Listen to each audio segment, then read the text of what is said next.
It wasn't her hair. It sat coiled on the edge of the driver's seat like it had been placed there, deliberately, for me to find. Black, long silky in the way that blonde hair just isn't. I stared at it for a moment, not touching it. Just looking. We'd taken her car that morning. Or, rather, I drove her car to the shop because she'd been complaining about the brakes, said they felt soft. I adjusted the seat before backing out of the garage and noticed it was already pushed unusually far forward, uncomfortably close to the wheel. She's tall, nearly as tall as me. She never drives that way. Then I adjusted the mirror. It was tilted down and to the right, angled toward where a shorter driver might need it. It wasn't a big thing. Not a smoking gun. Not even something most people would notice. But I did. And when I pulled into the mechanic's lot and stood up to get out, that's when I saw it. The hair. It caught the morning light like a needle of ink. I froze. Not in the way people do in movies. No dramatic music or wide-eyed gasp. Just that quiet kind of freezing, like your body decides to pause before your mind has caught up. I plucked it between my thumb and index finger and held it in the sun for confirmation. Dark brown. Nearly black. Maybe 15 inches long. My wife, Andrea, has been blonde since the day I met her. She dyes it now, sure, but even her roots aren't this dark. And she hadn't let anyone borrow her car, not that I knew of. She worked from home. The car had been in the garage all week. That night, I asked. We were cleaning up after dinner, and I mentioned the mirror. Said, casually, that someone must have moved it. She looked up from rinsing a plate. Oh, that's weird. I haven't driven it in a while. I watched her expression. Still, neutral. But that was Andrea. Even before I had a reason to doubt her, she had the kind of face that gave nothing away unless she wanted it to. Found a long hair too. Dark. Definitely not yours, I said, loading the dishwasher. Probably stuck from somewhere, she replied, turning off the water. Could be yours, even. I looked at her then. Mine. She shrugged. Yeah. Or maybe from when we went out last week. Maybe a friend got in the car. I don't know, Tyler. It's a hair. Cars aren't airtight. She smiled. The kind of smile meant to end a conversation. I let it drop. But it stayed with me. That night, as she sat curled beside me on the couch, scrolling through her phone, I watched her, not the screen, not the show on TV. Just her. She laughed at something online, reached absently for my hand. Her thumb traced circles on my knuckles. She felt like my wife. But the seat was moved. The mirror was turned. And the hair god, that hair, lay like a splinter in my mind. Because it wasn't just the hair. It was the way she didn't flinch when I asked. How ready the answer was. How natural the lie sounded, if it was a lie. The next day, I checked the garage cam. Andrea didn't know I'd installed it. I'd set it up a year ago after someone broke into our neighbor's truck. I found the app, pulled up the footage, and scanned the last 5 days. Nothing. Then, early Thursday morning for 16 a.m. movement. Headlights in the garage. The car reversing out slowly. The footage was grainy, but I could make out the outline of the driver. Slim shoulders. Hair pulled back. She looked straight into the dash camera. She didn't wave. She didn't hesitate. Andrea. I kept watching. At 5:03 a.m., the car returned. Same slow pull-in. Same deliberate parking. She moved around the garage for a minute before stepping out of frame. The lights went off. Then, nothing. I didn't ask her about it. Not yet. But I started checking other things. The odometer showed 46 more miles than I remembered. Not a huge number. Just far enough to leave town and come back. I opened the center console. Inside was a coffee receipt from a place I didn't recognize. Brew and Bloom. Not local. Not anywhere we usually went. Andrea didn't drink coffee. The receipt was timestamped 4:43 a.m. Thursday morning. I put it in my wallet. That evening, I stood in the kitchen watching her chop vegetables. Her posture was relaxed. She wore an old university sweatshirt with the sleeves rolled up. The blade clacked rhythmically on the cutting board. Everything about her looked ordinary. But Thursday morning, she had driven somewhere in secret, and she lied about it. I didn't ask her. I just watched. The next day, I drove out to find the cafe. It was tucked off Highway 7, about 20 minutes outside town. One of those places with hanging lights, hand-lettered menus, and overpriced muffins. I walked in and asked the barista if she remembered anyone who looked like Andrea. Tall, blonde, early 30s, black SUV. The barista blinked, then nodded. Yeah, she comes in sometimes. Orders tea. Chai, I think. Usually sits out front. She was here Thursday morning with some guy. They looked like. I don't know. Close. He kissed her hand before they left. I thanked her and walked back to my car. The hair was still in my pocket, folded inside a napkin like a pressed flower. Back home, Andrea was in the shower. I unlocked her laptop. No password change. I opened her browser. Recent searches, soulmate connection signs, how to tell if a man still loves you, brew and bloom menu. I closed it. My heart was a drum in my chest. That night, she leaned against me in bed, asked what I was thinking about. I kissed her forehead. Nothing, I said. But that was a lie, because that was the night I decided to follow her. I waited 3 days before I did anything. I had to. If I moved too quickly, I might miss something. And if I moved too slowly, I might lose the thread entirely. I needed her to believe I believed her. So I let her keep lying. Andrea started leaving the house more often. Small things. Quick errands. A new workout class. Meetings for her freelance projects. Her explanations were casual, half thought through, thrown over her shoulder while she looked for her keys. But I'd lived with her long enough to recognize the rhythm of routine. And this wasn't hers. Tuesday morning, she left at 6:50 a.m. Said she had a consult downtown. I waited until she was 3 blocks away, then I got in my car and followed. It was easier than I expected. She never looked back, never slowed down. She wasn't scared of being watched, because she didn't believe she could be. She didn't drive downtown. She took Highway 7 again, heading out of town, same direction as Brew and Bloom. I followed from 5 car lengths back, staying in the middle lane when I could, easing off when traffic allowed it. Her car was like a ghost ahead of me, drifting smoothly through the morning light. 27 minutes later, she pulled into a small neighborhood I didn't recognize. It wasn't fancy, just rows of narrow brick houses with gravel driveways and tidy fences. She stopped in front of the 4th house on the left. The lights were off, blinds drawn. She didn't park. She just idled, checking her phone, glancing toward the door. Then it opened. A man stepped out. Maybe mid-30s, short dark beard, t-shirt and joggers. Casual. He leaned into her window. They didn't kiss. But he smiled in that stupid way you smile when you know you're wanted. He handed her something, a small white paper bag. Then she drove off. I followed her back as far as the highway before turning off and circling back to the house. I parked half a block down and waited. The man didn't go back inside. He stood on the porch, checking his phone, sipping from a mug. Then he went around to the garage and disappeared inside. The house number was 1482.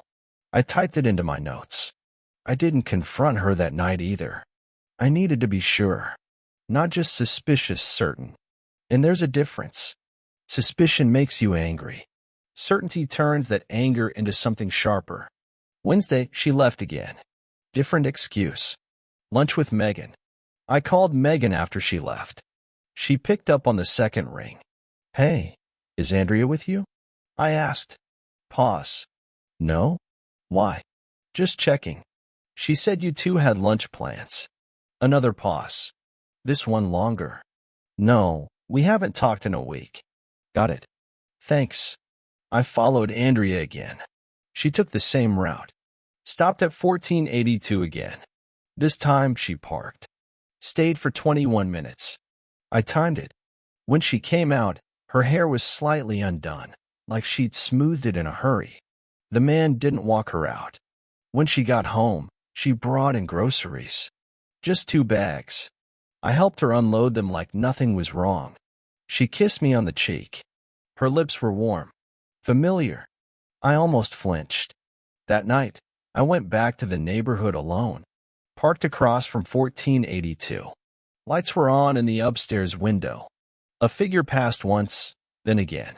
I stayed an hour. No one came or left. Around midnight, the lights went dark. I pulled away and drove to Brew and Bloom.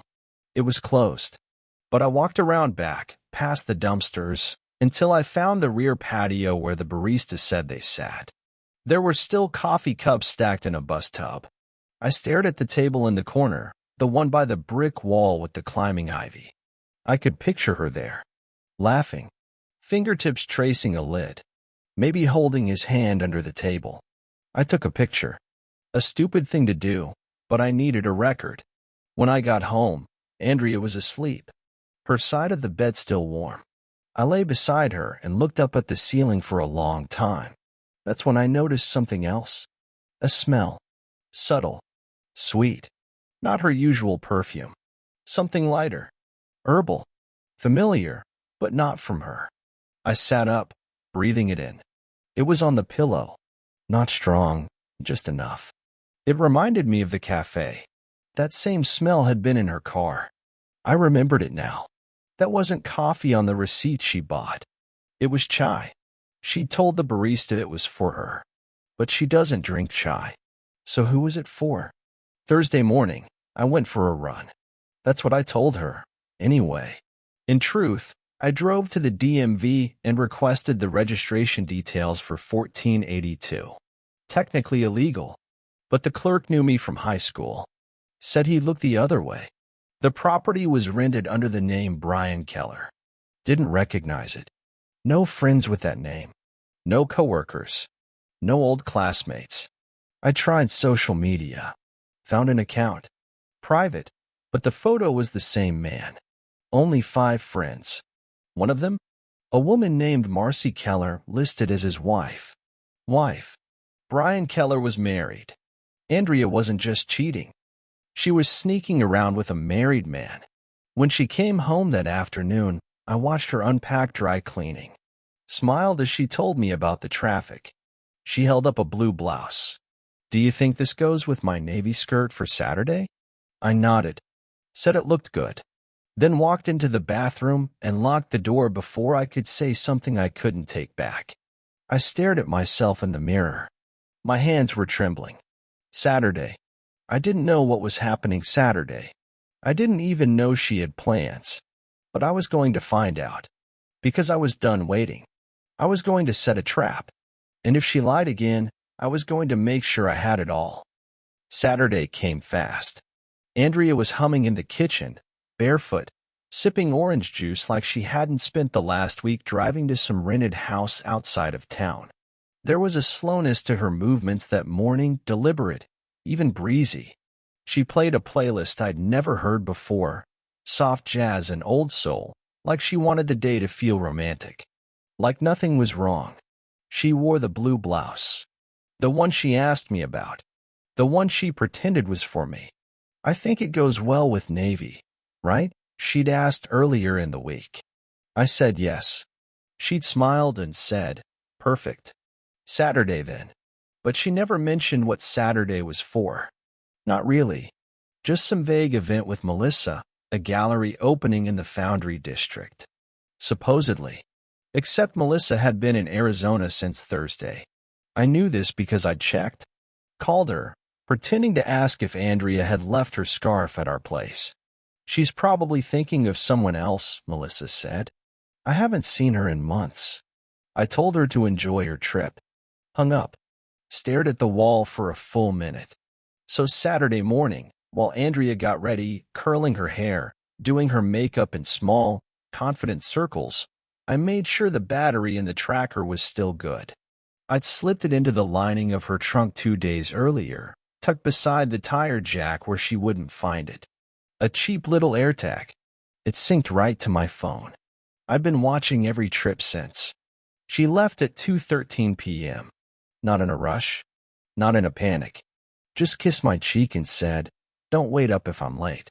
Melissa loves to linger. I smiled, told her to have fun. The moment her car disappeared down the street, I grabbed my keys and followed, staying far enough behind that I'd never catch her tail, trusting the little blinking dot on my screen. She didn't go to the Foundry District. She took the freeway, then Highway 7, straight back to 1482. She parked in the same spot. This time, she got out with a tote bag and what looked like a bottle of wine. She knocked. The door opened. Brian Keller stepped out, same athletic build, same beard. He pulled her inside. They didn't look around. No hesitation. No fear. No shame. I didn't park close. I stayed 3 houses up, engine off, hard hammering. I watched their silhouettes move behind the closed curtains. Her tote dropped to the floor, his arms around her waist. I couldn't breathe for a moment. I wasn't surprised, not really, but seeing it made something in me settle. That strange calm you feel just before a storm hits. The anger had already passed. The grief had burned itself out. What was left was clarity. I'd been married to a stranger, and now I knew what she looked like in someone else's arms. I waited 37 minutes. Then I got out of the car, walked to the front door, and knocked. I don't know what I expected. Panic, maybe. A flurry of movement. Someone diving out a back window. Instead, it was Brian who opened the door. Shirt half-buttoned. Expression blank. Then recognition. Then confusion. He opened his mouth, but I raised a hand. "Is Andrea here?" Before he could answer, she appeared behind him. And for the first time in our marriage, she looked afraid. "Tyler," she said. Quiet. A whisper meant for damage control, not for love. "Hi," I said. We stood like that for a moment. Her with her hands slightly raised, like I'd walked in with a gun. Brian beside her, stunned, dumb as a deer in headlights. "You said you were going to a gallery," I said calmly. She blinked. Her mouth opened and closed. I was going to, but Melissa's in Arizona," I finished.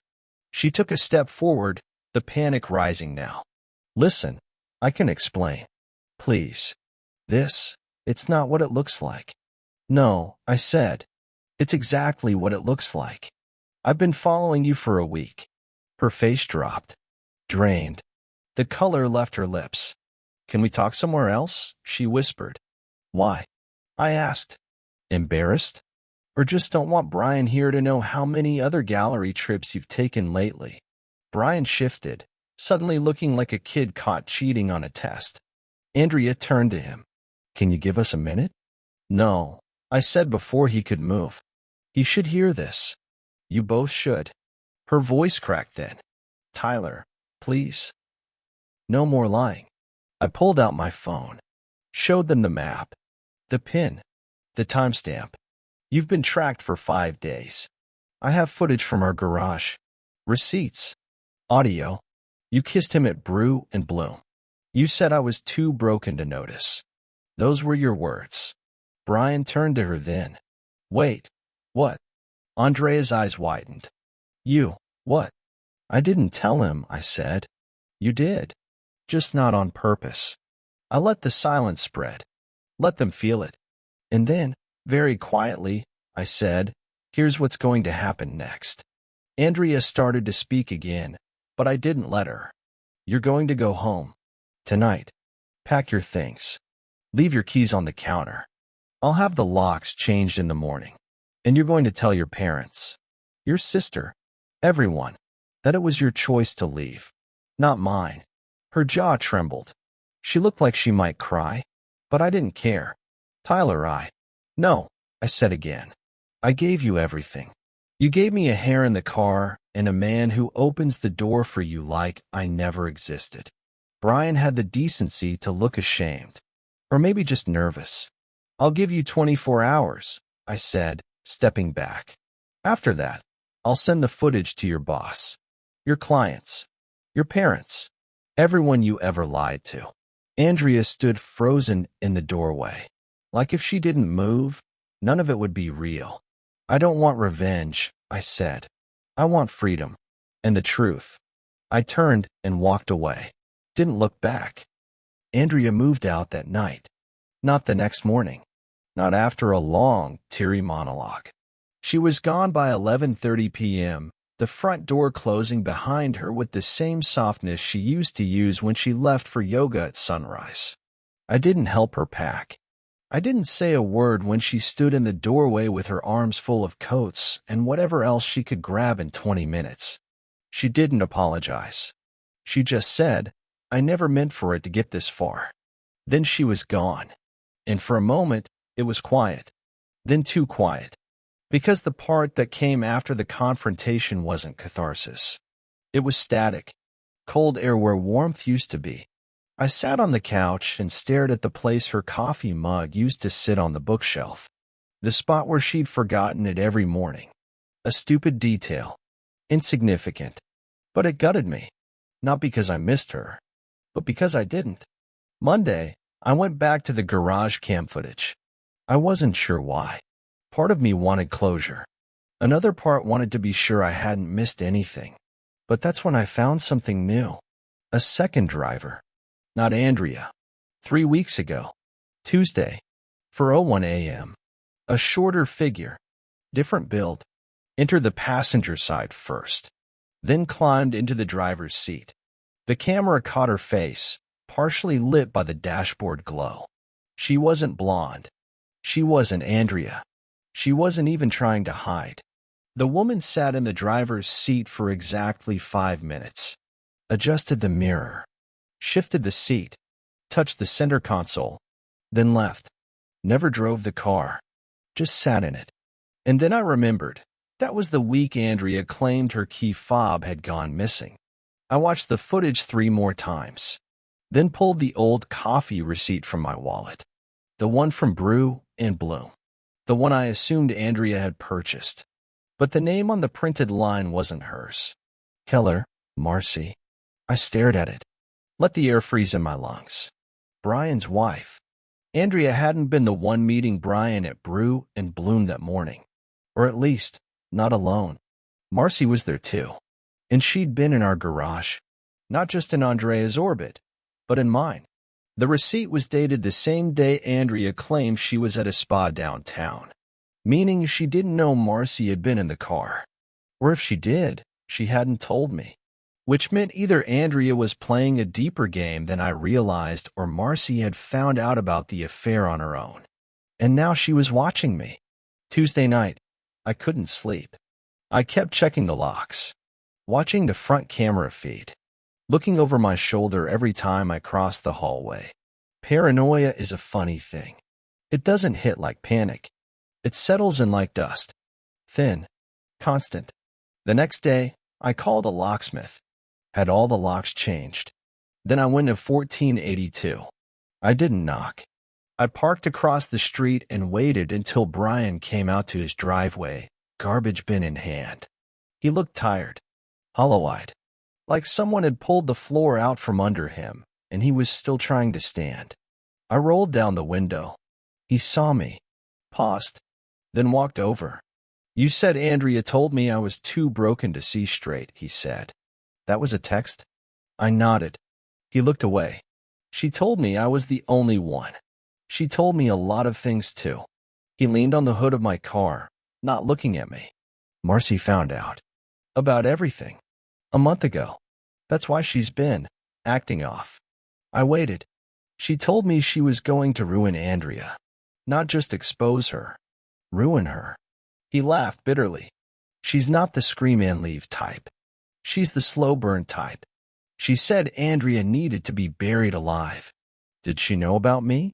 He looked at me then. She said Andrea was married. But I don't think she knew your name. Just that Andrea was the other woman, Dot. I nodded. She's been in my garage. He blinked. What? I showed him the footage on my phone. Let him watch it. The figure entering Andrea's car. Sitting in the dark. Adjusting the seat. Brian stared at it like it might explode. She's never been to your house. I swear. She has. He looked at the screen again. His mouth moved, but no words came out. When I drove away, I didn't feel better. Just more tangled. Because the betrayal wasn't a clean cut anymore. It was a web. Andrea had lied. Brian had lied. But now Marcy, quiet, invisible Marcy, had entered the picture, and she wasn't just hurt. She was calculating. That night, I got a call. Blocked number. I answered. A woman's voice. Calm. Familiar. Did you find the receipt? She asked. My throat closed. Yes. Good. Then you know it was never just about them. Who is this? She ignored the question. You looked at the wrong driver. But you're watching now. What do you want? I wanted you to see her for who she is. Now I want her to see herself. You'll get another delivery tomorrow. Don't ignore it. Then she hung up. I didn't sleep. Not out of fear. But because I couldn't stop wondering. What was coming next? It came at 9:17 a.m. A plain manila envelope slid under my front door like something out of a bad thriller. No postage. No label. Just my name in block letters, Tyler. The kind of handwriting that makes you think of Catholic school or cold-blooded precision. I stood there staring at it for a while before I picked it up. My hand shook. Not out of fear. Not exactly. It was more like recognition. Like something that had been pacing outside the edges of my life had finally knocked. Inside the envelope were two things. The first, a photograph. Grainy, black and white, but clear enough. Andrea and Brian. In our living room. Sitting on the couch. Not close. Not affectionate. But there. Together. Her head turned toward him. His hand on her knee. The timestamp in the bottom corner read, 2:41 a.m. Date, October 13th. 6 weeks ago. I was out of town that night. Visiting my father in Denver. Andrea had told me she wasn't feeling well and stayed home. Said she needed space. I remember calling her. She didn't answer. The second item was a USB drive. No label. Just scratched plastic. I plugged it into my laptop like a fool. Like a moth. A single audio file autoplayed. I recognized the voice immediately. Andrea. Her laugh, breathy and low. Not the laugh she gave me. The one she reserved for people she thought she could manipulate. Then Brian's voice.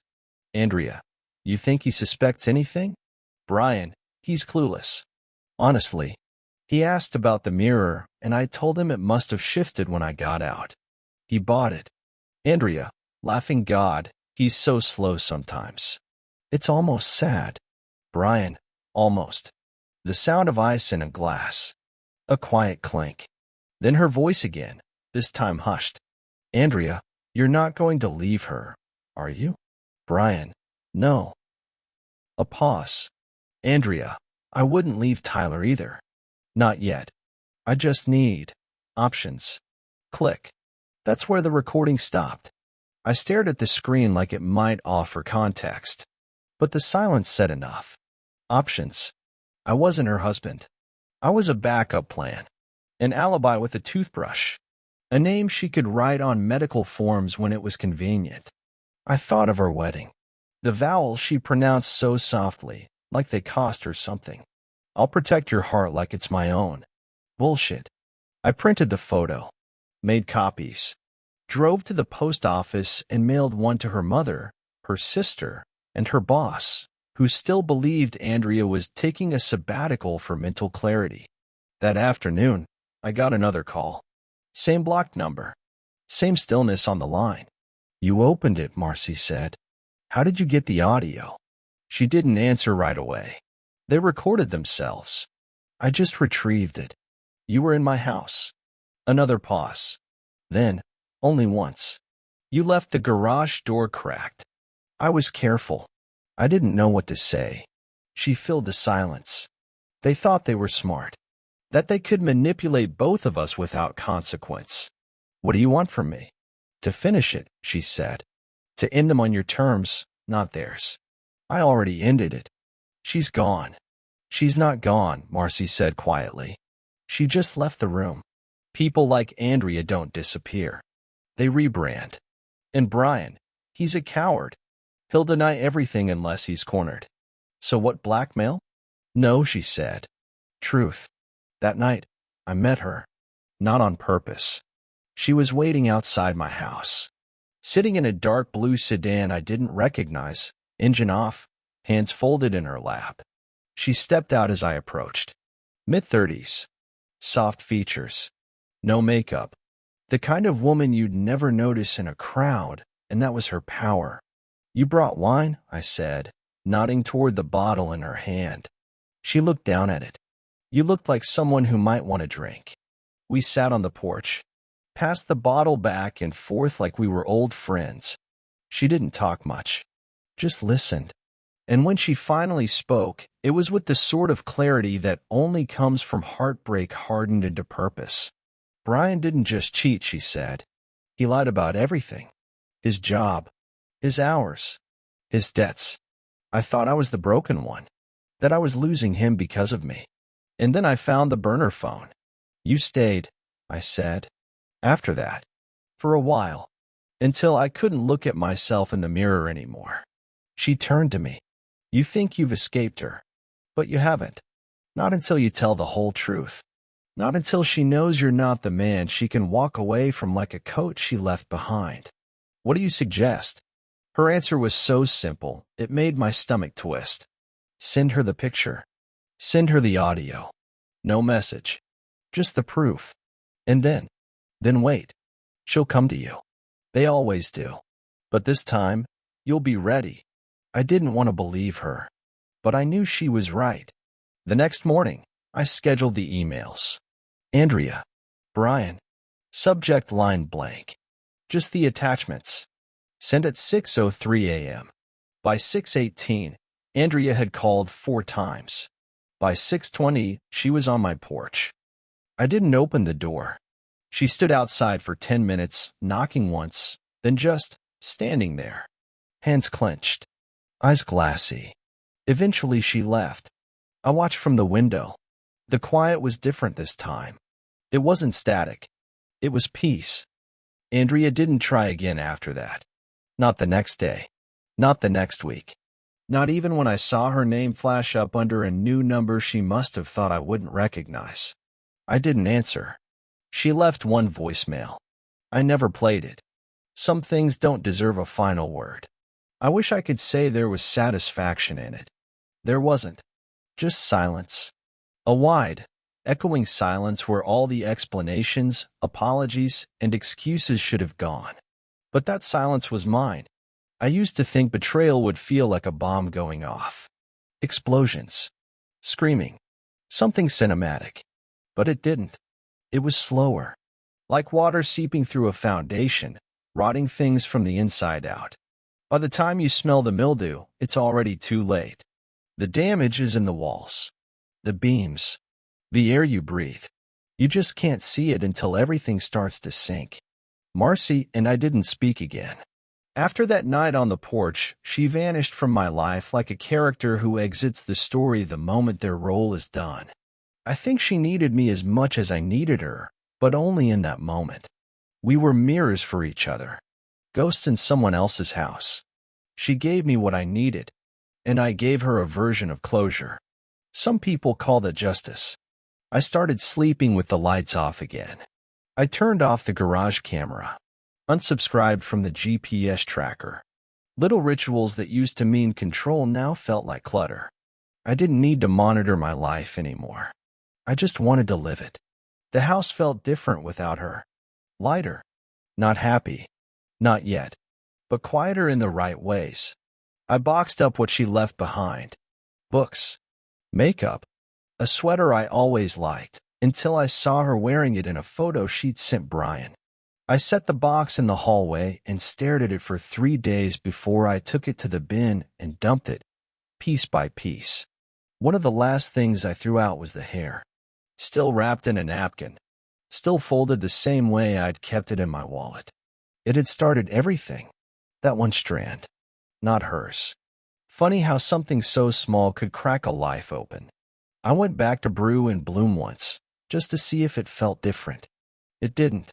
Still smelled like oversteeped tea and clove syrup. Still had that patio out back where she sat with a man who wasn't me. I didn't stay. There wasn't anything there for me anymore. Instead, I started walking. Every morning. Just down the street. Same route. Past the neighbor's crooked mailbox. Past the maple tree with the scar down its middle. I didn't bring headphones. Didn't check my phone. I just listened. To the birds. The wind. The sound of a world that no longer needed to lie to me. It's strange, but that's what healing felt like. Not revenge. Not closure. Just the absence of noise. One morning, I found an old woman tending to her garden on the corner lot. I'd seen her before, of course, just never noticed her. She looked up and nodded. "You're walking again," she said. I paused. "Again." She smiled. "You used to. Every morning. Then you stopped." I blinked, surprised. When did I stop? Her smile faded into something softer. "Around the time the woman started driving your car." I stood there, stunned. She turned back to her roses, trimming the dead heads with tiny scissors. That evening, I sat on the porch with a beer and watched the sunset fold itself over the rooftops. No camera. No plan. No need to trap anyone. Andrea had been right about one thing. I was broken, but not in the way she thought. Not in a way that made me blind or weak or small. I was broken in the way a bone is after it heals wrong. Stronger in places it never should have had to be. Wiser than I wanted to be. And whole, finally, in a way she'll never understand. Thanks for watching. If this story pulled you in, make sure to subscribe and hit the bell so you never miss the next confession. Until next time, take care and watch who you trust.